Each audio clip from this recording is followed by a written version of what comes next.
কালকে অনেক রাত্রে দেখলাম আবার একটি ভিডিও আসলো আমাদের ছর্দি ভাইয়ের, মানে মন্দিরার ছর্দি ভাইয়ের হাতে সেই কাগজ নিয়ে। অ্যাকচুয়ালি না, মানে আমরা সবাই অভ্যস্ত হয়ে গেছি, তাই না? মাঝে মাঝে কিন্তু হয় এর নামে কেস নিয়ে বসে পড়ে, কার নামে কেস দেবে। এই উকিল হতে গেছিলো না, সেই ওকালতির জন্য দৌড়াদৌড়ি করছিল, মানে এই সমস্ত যেহেতু ভালো লাগে, মানে এই থানা পুলিশ দৌড়াদৌড়ি এই সমস্তর মধ্যে থাকতে না খুব ভালোবাসে। হ্যাঁ, তো সেই সব নিয়ে দেখলাম কালকে রাত্রে আবার খেপেছে। আমি তো ভেবেছিলাম যে কী জানি আবার বেশি খাওয়া ঠাওয়া হয়ে গেল কি না, হুটহাট মানে মাঝে মধ্যেই রাত্রে বসে পড়ে। কিন্তু কালকে ভিডিওটা আমি দেখেছি, মন দিয়ে দেখেছি। তো সেখানে কিছু কথা সেইটা নিয়েই বলবো। তার আগে নিজের ইন্ট্রো দিয়ে নিই। সাজানো প্রশংসা চ্যানেল থেকে আমি অপর্ণা। গরমে একদম হাফ বয়েল থেকে পুরো বয়েল হয়ে এসেছি। এই মাত্র এখন প্রায় 3টে বাজে। আমি শিয়ালদা থেকে যখন আসলাম, বাড়িতে আসলাম, খিদে পেয়েছে। কোনো স্টেশনে কোনো খাবার দাবার তেমন কিচ্ছু নেই, মানে খিদে পেয়েছে মানে একটু খুচকাচ খেতে ইচ্ছা করে না, একটু ঠান্ডা কিচ্ছু কোনো স্টেশনে কিছু খাবার নেই। যেখানে গেছি সেখানেও খাবার নেই, মানে একটু মানে জলটুকুও শেষ হয়ে গেছে, খুব কষ্ট হলো। আর ভীষণ ভিড় ছিল ট্রেনে, মানে আজকে খুব কষ্ট হয়েছে। যাই হোক, এখন চলে এসেছি বাড়িতে। এখন লাঞ্চ ফাঞ্চ করবো আস্তে আস্তে, দেখি। আর বেরোনোর নেই এখনও, আপাতত বিকেলবেলা আছে বোধহয় বেরোনো, দেখি মেয়ে আসুক তাহলে জানা যাবে।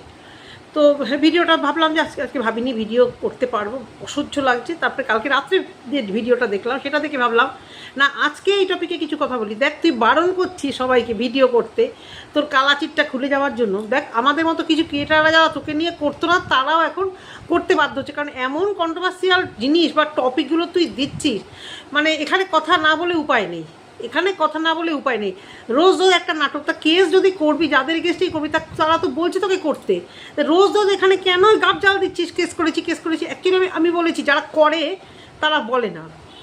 যারা বলে তারা করার মতো ক্ষমতা সাহস নেই বলেই। তোমরা আমার কথা শুনে বুঝতে পেরেছো, 2-3 দিন আগে আমার ভিডিও দেখেও বুঝতে পেরেছো। যে করে কারোর এগেনস্টে কিছু যেভাবেই হোক, সে অফ ক্যামেরা অন ক্যামেরা, সে কিন্তু চুপচাপ করে। এটুকু আমি খুব জেনে গেছি এই বয়সে এসে। আমি করেছি, দেখা গেল ভিতরে ফসকা। তা কার নামে করেছে জানি না, আমি রীতির নামে করেছে কি না, তা ওদের তো কোনো মানে কিয়ে নেই। কারণ ওরা বলছে এমন কিছু দেখেছে। হ্যাঁ, তুই কী করেছিস আর কী ক্যামেরায়? আমি তো নিজের কানকেও বিশ্বাস করতে পারছি না, নিজে দেখলেও ওই সমস্ত আমি নিজের চোখকে বিশ্বাস করতে পারবো না। আমি বলি কি, আসুক সামনে, বুঝলি, দেখি না তুই কি করেছিস। আর যারা পাঠিয়েছে যদি মিথ্যে হয় তাহলে আমরা দেখতে চাই যে কী ব্লু ফিল্ম করে রেখেছি। সবাইকে বলতি না নীল ছবির নায়িকা। আর তোকে তো মানে কোনো অ্যাঙ্গেল থেকে তোকে বলতে পারবো না যে তোকে কেন সবাই বলছে। তোকে হ্যাঁ, যারা তোকে সবসঙ্গে মানে হয়তো বিশ্বাসঘাতকতা তোর কথা অনুযায়ী, কারণ ওই রাস্তাটা তুই দেখে দিচ্ছিস। তুই এত মানুষের সঙ্গে এত বিশ্বাসঘাতকতা দেখিয়েছিস না। আজকে এই প্ল্যাটফর্মে একজন বলছিল যে ভালোদের সাথে না, ওই তুই বলিস না উপরওয়ালা, ঠিকই বলেছিস রে। তুই ভালোদের সাথে উপরওয়ালা থাকে না। তুই মানে যা তো ক্যারেক্টার, মানে তুই সবসময় তুই কী বলছিস যে আমার একজন উপরওয়ালা আছে। অত মানিস উপরওয়ালাকে? অত যদি উপরওয়ালাকে তুই মানিস, তাহলে যে কীর্তিগুলো করেছিলি দক্ষিণেশ্বরে মন্দিরে কেক দেওয়া, কেক সবাই জানে তুই করেছিস। তারপরে তোকে সেরকমভাবে ভক্তা কিছুই দেখা যায় না। কোনো পুজো, আচ্ছা লক্ষ্মী পুজো বল, সরস্বতী পুজো বল, বা হিন্দু মতে যে পুজোগুলো সবার বাড়িতে হয়, সেগুলো তোর বাড়িতে দেখা যায় না। কিন্তু তোর মুখে সবসময় দেখ ভগবান মানে একমাত্র সহায়তা ভগবান। আর এখন মোকলা থাকলা ছেড়ে এখন এই একটা রাহুল বেয়াদব বৌদিবাজ, এটাকে নিয়ে পড়ে আছিস যে এটা তোকে থ্যাংক ইউ, তোর হাড়ি খবর জানতে পারি। কেন রে, তোরা সুস্থভাবে থাকতে পারিস না? আর কী করে রেখেছিস? আর সেই জন্য রোজ কপচাচ্ছিস কেন? চোখে মুখে ভয় নিয়ে, আতঙ্ক নিয়ে করে তো চিস কিছু। বলছিস আমার বরের কথা ভাবো, তার মানে তোর বর স্বাভাবিক নেই এখন। আর তোর বর এখন অস্বাভাবিক কিছু বিহেভিয়ার করছে। খুব ভালো বলতে হবে, বিশ্বাস কর। যেমন তোর মুন্ডু বনুর বর, হ্যাঁ, এক বাসি এটো নিয়ে ঘর করছে, তোর বরকেও সত্যি বলতে হবে এত কিছুর পরেও তোকে সেকেন্ড বার সিঁদুর পরি। হ্যাঁ রে, ওটা কি সুস্থ স্বাভাবিক ছিল রে? স্বামী স্ত্রীর মধ্যে অলওয়েজ ঝগড়া হয়, সে যে কোনো বিষয় নিয়ে, পরকীয়া হোক বা যে কোনো কিছু নিয়ে ঝগড়া সবার স্বামী স্ত্রীর মধ্যেই হয়। তুই যেটা করেছিস, তুই বা তোর বর, এটা কি মানে একটা স্বাভাবিক মানুষ করে যে সিঁদুর মিঁদুর তুলে দিয়ে, ঝগড়া হয়েছে বলে সিঁদুর মিঁদুর তুলে দিয়েছিস? হ্যাঁ, নাটক মারার জায়গা পাওনি না তখন, তারপরে আবার সিঁদুর দিয়ে বন্ধুকে নকল করে ভিডিও করে সেইগুলো ভিউজ কামিয়েছো। হ্যাঁ রে, তোদের পরিবার বলতে কিছু নেই রে? থুতু দেওয়ার মতো তোর বাড়ির কেউ কি দেখে না? তোর তো একটা আত্মীয়, একটা মেয়ে আছে, সারাদিন তোর নাম দিয়ে, তোর পিক দিয়ে শুনি ভিডিও দেয়। হ্যাঁ, তো সেই মেয়েটা তো নিশ্চয়ই তোর ভিডিওগুলো সব দেখে, বা তোকে নিয়ে করা ভিডিওগুলো দেখে।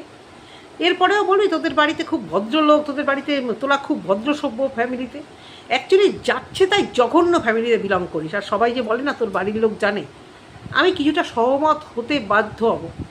তোর ননদের উচিত ছিল না তোকে, মানে বলছি তো, মানে কি বলবো আর, তোকে 2-4 দিয়ে সারা জীবনের মতো ওই বাড়ি থেকে তোকে বার করে দেওয়া।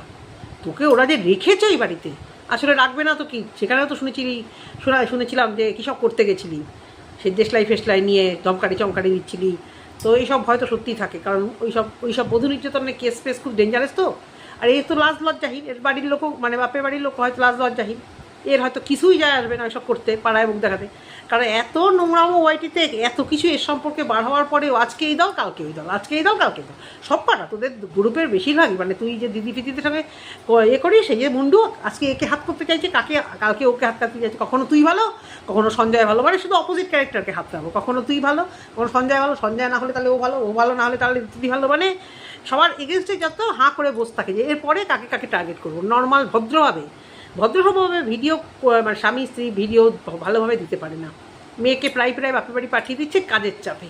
কি বলবো এদেরকে, কি বলবো? লোকেরা তো অন্য মিন করছে যে উপরে ঘর করেছে মেয়েকে বাপের বাড়ি পাঠিয়ে দিচ্ছে। ভালো লাগছে না এগুলো ওর শুনতে, তোদের এই নোংরা কথাগুলো শুনতে না তোরা খুব ভালোবাসিস। যে যা বলছে তুই চুপচাপ কেস কর না, তুই এত ফাটাচ্ছিস কেন? আর তন্দার ভিডিও কালকে দেখলাম, পুরো বলে দিল যে পম মিথ্যে কথা বলেছে। সত্যি কথা, এটা নিয়ে একটা ভিডিও করবো ভেবেছিলাম, কিন্তু না আর করতে পারিনি। কারণ এই যে যে মানে এরা যে কতদূর মিথ্যা কথা বলছে এটা ভাবতে না আমার দিন চলে যাচ্ছে। আর দিনে 4-5টা ভিডিও তো আমি দেই না, তো কোন একটা টপিকে কথা বলবো, কত কথা বলবো বুঝেই পারছি না আমি। কীভাবে একটা প্রেগনেন্ট মারুকে নিয়ে পাশে বসিয়ে, মানে চোখে মুখে সে থ্রেটনিংয়ের আতঙ্ক হয় না, এখন যেরকম যারা রুলিং পার্টি ছেড়ে দিয়েছে তাদের মধ্যে আর একটা আতঙ্ক, এই বুঝি পিটলো, এই বুঝি পিটান খেলাম, এই আতঙ্ক এই অনুপমের মধ্যেও আমি দেখেছি। পিটান খাওয়া না, ওকে তো ধমকানি দিচ্ছে, একদম চমকানি দিচ্ছে।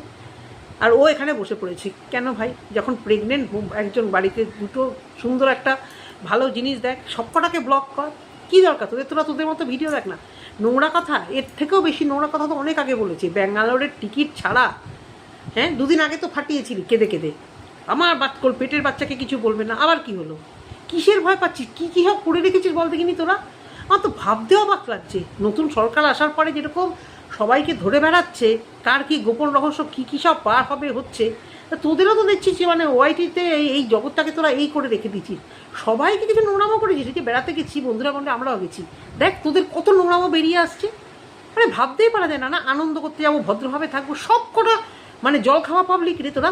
হ্যাঁ আমরা তো মানে প্রপার কলকাতাতে ভালো মানে কি বলবো, যথেষ্ট স্ট্যান্ডার্ড ফ্যামিলিতে বিলং করি, যথেষ্ট মানে সেই লেভেলের লোকেরা আমার রিলেশানে আছে, বা তাদের সাথে যাতায়াত, তাদের সাথে হোটেলে খেতে যাওয়া, কেউ কোনোদিন বলতে পারবে না মানে আমি এই জিনিসটা এত অপছন্দ করি। আর তোরা ছাতা গাইয়া মাল কতগুলো গ্রামে থাকিস, গাইয়া মাল, বা গ্রামের লোকেরা কেউ করো না গায়ে মাখিও না। কিন্তু আমার অবাক লাগে যে এই মানে একটা ওই ডিপ্রেশনে, ঠাকুরনগরের ওইটা বাচ্চা কাচ্চা কিছু নাই, কি করবে তার ঠিক ঠিকানা নাই। ম্যান্ডি একটা ডিপ্রেশন, সারাদিন স্বামী আর আমি চরম ডিপ্রেশন, যে বলে না লং ড্রাইভে যাবো, সত্যি কথাই তো চরম ডিপ্রেশনের মধ্যে আছে সব কটা লাগলো। আর মারিয়া এ তো মুসলিম ফ্যামিলির মেয়ে, মুসলিমদের ছেলেরাও তো শুনেছি এগুলো নাকি করা, যদি আমি ভুল হয়ে থাকি, যদি কোনো মুসলিম ভাই বোন দেখো একটু কমেন্ট করবো। আমি শুনেছি এই লাল জল খাওয়া নাকি তাদের মধ্যে মানে খায় না আর কি, অন্য কোনো নেশা সম্পর্কে আইডিয়া নেই, কিন্তু আমি এটা যা মানে শুনেছিলাম, এখন জানি না কী হয়ে গেছে। যুগের সঙ্গে পরিবর্তনে অনেক কিছু পরিবর্তনও হয়েছে না। আমরা হিন্দু ঘরে মহিলারাও এখন অনেকেই শাঁখা সিঁদুর পরে না, আবার মুসলিম বোনেদেরও অনেককেও আমি দেখি লাল পলা পরে। দিদির হাবড়ার দিকে মসন্দপুরের দিকে আমি দিদির স্কুলে গিয়ে দেখেছি যে পেটেন্টটা নিতে এসছে, কেউ দিব্যি পলা পরে ঠরে আছে, তার দিদিকে জিজ্ঞেস করছিলাম বলে এখন পড়ে। তো এসব পড়ার কথা না, যে যেটা ভালোবাসে সবটাই সিঙ্গার, সবটাই পড়ুক, যে যার মতো পড়ুক, যে না পড়ুক, এটা নিয়ে আমার বক্তব্য নেই। কিন্তু কথা হচ্ছে মারিয়াকে, যে যাই হোক তোর ব্রেকআপ হোক, প্রেম হবে, প্রেম হলে ব্রেকআপ হবে, যার সাথে যার হওয়ার হবে। আমার বরের সাথে কতবার যে প্রেমে ছাড়াছাড়ি হয়ে আবার যে কতবার বিয়ে করলাম, তারপরে যে কতদিন যে ডিভোর্স হলো, মানে কত যে ডিভোর্সের গল্প, এই তোমার সাথে কে থাকে, ওই তোমার সাথে কে করে করতে 26 বছরটা পার হয়ে এলো। তার মাঝখানে নোংরামো কেন?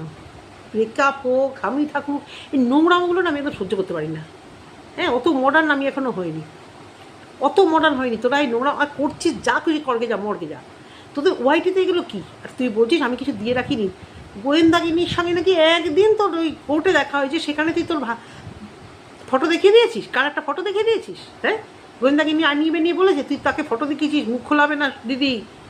একদিন যাকে পরিচয় তাকে আমরা মানে আনম্যারিড লাইফেও যখন যদি প্রেম করার থাকতো আমরা এরকম দেখাতে পারবো না, বুক ফুলে দেখাতে পারবো যে তার সঙ্গে ক্ষণিকের আলাপ, ভার্চুয়াল জগতে আলাপ, আর একদিন এই কিছুক্ষণ দেখা হয়েছে, তাকে তুই তোর অবৈধ প্রেমের ছবি দেখিয়ে দিলি। তাহলে এবার এদের এই দিদিদের তো তুই খুব বিশ্বাস করেছিলি, কে বলতে পারে তুই কী? আর তুই করলি এগুলো ভিডিও করেছে কি, আমার তো কিছু বুঝতে পারছি না বন্ধুরা। কিন্তু যারা দেখেছে তারা তো 200% ঠিক বলছে, কত জোর দিয়ে তারা বলছে, তার মানে তাদের কাছে হয়তো আছে। ও সবাইকে থ্রেটনিং দিচ্ছে, যারা প্রত্যক্ষভাবে জড়িত তাদেরকে তো দেবই, যারা প্রত্যক্ষভাবে জড়িত না তাদেরকেও দিবি, আমাদেরকেও কি দিবি নাকি?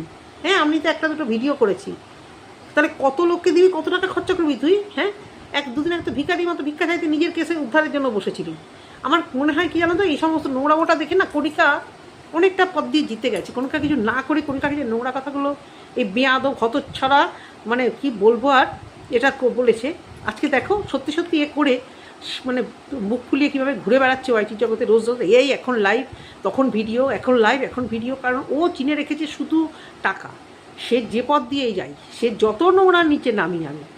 তাহলে তুই আত্মীয় স্বজনের মধ্যে, হ্যাঁ তুই মানে শাশুড়ি, মামি শাশুড়ি, তোর বর মামা শ্বশুর, কিন্তু রিলেশনটা কীরকম তোর ননদ, তোর ননদ হয়ে যাবে তোর, কি বলি বলো তো বন্ধুরা, এ কী মানে কী নোংরা সম্পর্ক এগুলো? কৃষ্ণ রাধা, মা গো মা, যারা যারা কৃষ্ণ রাধার সঙ্গে তুলনা করেছ তাদের আর মানে কোন আসনে রাখবো আমি? তা বলি তোদের সবারই কালো চিঠি আছে না, যার জন্য মারিয়া বসে গেছে, তুইও বসে গেছিস। আজকে ওর নামে কালকে তার নামে মুখ খুলবো নাকি? তারপরে তোর ওই যে আরেকজন আছে মানে আরেক ভিউয়ার্স, শিলিগুড়িতে বসে, তার সত্যি ঘরের কোনো কাজ নেই, বেয়াদবের তার কোনো শেষ নেই, তার কথা সবারই মুখে মুখে। আমি আর নতুন করে তারকে নিয়ে বলছি না, কিন্তু সে কি, সে বলছে আমি লাল জল খাইনি, বলছে তুমিও তো লাল জল খাও। মানে একসাথে মিশে সমস্ত কিছু বলবে, আর বলবে যারা বলেছে তার উল্টো দিকে লোকেরা সবাই শয়তান, সবাই বলে বেড়াবে। হ্যাঁ, আর তুই কী পাঠিয়েছিস কী না পাঠিয়েছিস এত ভয় পাচ্ছিস কেন? আমি তো একটা জিনিসের জন্য ভিডিও করলাম, তুই বারবার করলাম কেস, এটা তোর কন্টেন্ট হলো? হ্যাঁ, এইগুলো নিয়ে খুব কন্টেন্ট করি, আগেও করেছি, আমার নামে কেস হয়েছে, আমার নামে হয়েছে, দেখো আমি এবার এর নামে কেস করলাম। এই কেস তোর নাম সত্যি কেস মাসি দেওয়া উচিত। তো তোর এত মানে ভিডিও করার কি আছে? করেছিস। এই ম্যান্ডি যেরকম গেছিলো প্রত্যেক দিন বিকেলবেলা, আরও একদিন বিকেলবেলা গেল থানাতে গিয়ে, কি শান্তি, আজকে দারুণ একটা কাজ করে এলাম কন্টেন্ট, আজকে যা কাজ করে এলাম একটা কাগজ দিয়ে, পরে তুই না পুরো নকল করিস ওকে, পুরো শুধু মানে দেখতে তোদের পুরো আলাদা, আর তোর ওর গলার আওয়াজ আর ওর গলার ম্যান্ডির গলার আওয়াজ একটা মিষ্টতা আছে, ন্যাকামো আছে, আর তুই তো পুরো আধা পুরুষ আধা মহিলা। তো আমি সবসময়তেই বলি যে দেখেওছি সামনাসামনি, দেখলেও যা বোঝা যায়, তো কথাতেও তাই বোঝা যায়। যে একটুখানি ওর ঝোল টানবে তার ভিডিও কমিউনিটিতে দিয়ে থাকবে, একটুখানি ঝোল টানো। আমিও দুদিন পরে একটু ঝোল টানি, হয়তো আমার ভিডিও চোখে পড়লে হয়তো কমিউনিটিতে দিয়ে দেবে। মানে আমরা দল পাকিয়েছি এখন, যেন ওই হুল ভাইকে নিয়ে, ভাইরে তুই তো বাঁচালি, মারুরে তুই তো আমাকে বাঁচালি, এই কথাটা মনে পড়ছে। দুদিন আগে তোর ভিডিও দেখা বারণ, তুই যে কী নোংরামো করলি, ফটো ছিঁড়ে, মানে তোকে নিয়ে সত্যি মানে প্রত্যেক দিন 3টে করে, তুই যা ক্যারেক্টার প্রত্যেক দিন যারা ভিডিও করে 2-3টে করে, সত্যি তুই সেই টাইপেরই। আর এটাই তুই ডিজার্ভ করিস এবং এটাই তুই এনজয় করিস, যে আমি আলোচিত হতে থাকবো, একটা কন্ট্রোভার্সি ক্রিয়েটার, ব্লগারও না। 50,000ও মনে হয় হয়েছে সে চ্যানেলে, জানি না, আমি দেখি না, সাবস্ক্রাইবার 50,000 হয়েছে জানি না। অথচ এত কন্ট্রোভার্সিয়াল ক্যারেক্টার, একে নিয়ে দুনিয়ার লোকে মানে ভিডিও করে এবং তাদের ভালো ভিউজ হয়। আর নিজের ওর তো হয় 6-7 হাজার মনে হয় ভিউজ হয় প্রায়, যে কটা ভিডিও আমার চোখে পড়ে এরকম ভিউজই হয়। কি ইন্টারেস্টে মানুষ দেখতে যায়, হ্যাঁ নোংরামো। তো বলি কি, বারবার এই হাতে একটা কাগজ নিয়ে কি আর বলবো, একে ধমকাচ্ছিস, ওকে চমকাচ্ছিস, তারপরে ওই যে তোর কি যার সাথে পিরিত করতে গেছিলি ফোনে, সে তোমার যাকে সংখ্যা নাম দিয়ে ডাকিস, হ্যাঁ তার সাথে পিরিত করতে যাচ্ছি, তাকে বোধহয় একটু দেখেছিস একটু ভয়টা ফ্যাশন, তারও এখন আর ভয়টা হয়নি, সেও এখন ছাড়া গরু হয়ে গেছে, তার নামে কেস করলেও তার কোনো ভয় নেই। কারণ সেও 2-3বার মানে একবার হয়তো ওই জায়গা থেকে ঘুরে আসে, তারপরে যখন সে আসছে এখানে কথা বলছে বা ওয়াইটিতে, তার নামেও তো কুচ্ছা কম রটেনি, যে কোনটা সত্যি কোনোটা মিথ্যা, তার নামেও কম রটেনি। তারপরেও যখন তার বাড়িতে সত্যি কোনো রেস্ট্রিকশান নেই এবং এইটাই মানে রোজগারের বিশাল একটা রাস্তা, তো তারও কোনো ভয়টা নেই। এবং তোকে সবাই শেষ করতে চাইছে, হয়তো দেখবি তোরই সত্যি কিছু হয়ে গেল। কারণ উল্টো দিকে কিন্তু দলটা খুব ভারী, এবং সত্যি সত্যি তাদের কাছে প্রচুর প্রমাণ আছে। তুই কতজনের নামে করবি, কতজনের বাড়ির ঠিকানা জোগাড় করবি, আর কত দৌড়াবি, কত টাকা উকিলের পেছনে খরচা করবি, আমি শুধু তাই ভাবি। হ্যাঁ, আর বাটি পেতে বসে যাস না, কিন্তু তোমাদের আমি এন্টারটেন দিয়েছি আগের মতো, দাও এবার টাকা দাও। তো এইটুকুই বলার ভিউয়ার্স, যে এ বারবার করে একটা একটা খাম নিয়ে চিঠি নিয়ে বসে পড়ে, এই দেখো করে দিলাম, এই দেখো এর নামে করে দিলাম, এই বলে বলে কন্টেন্ট কামাবে, মানে কোর্টে কেসের খরচাটা পুরো দামে এই ভিডিও করে করে। হ্যাঁ, যে কেস চললে তো আমি জানি বলা বারণ, আমি যেটুকু জানি, অন্তত আমার সাথে তো তাই হয়েছিল, যে এই যে বিষয়ে কেস চলছে সে বিষয়ে কথা সোশ্যাল মিডিয়াতে হোক বা যার সাথে কেস হচ্ছে তার সাথেও কোনো ফোন আলাপ বা তার ফোন রিসিভ এগুলো করা যায় না। অথচ তুই দেখ বারবার একে তাকে ওকে ফোন করছিলি, আর এখন তো রোজ রোজ এটা নিয়ে ভিডিও করতে বসছিস। করে দিলাম যারা বলছে তারা বলছে কর, তুই কর, আর তুই শুধু করে দিলাম। তো দেখি আগামী দিনে কী আসে। হ্যাঁ, তো যাই হোক, এইটুকুই বলার বন্ধুরা, যদি তোমাদের ভালো লেগে থাকে অবশ্য করেই কমেন্ট সেকশানে একটা কমেন্ট করো। টাটা।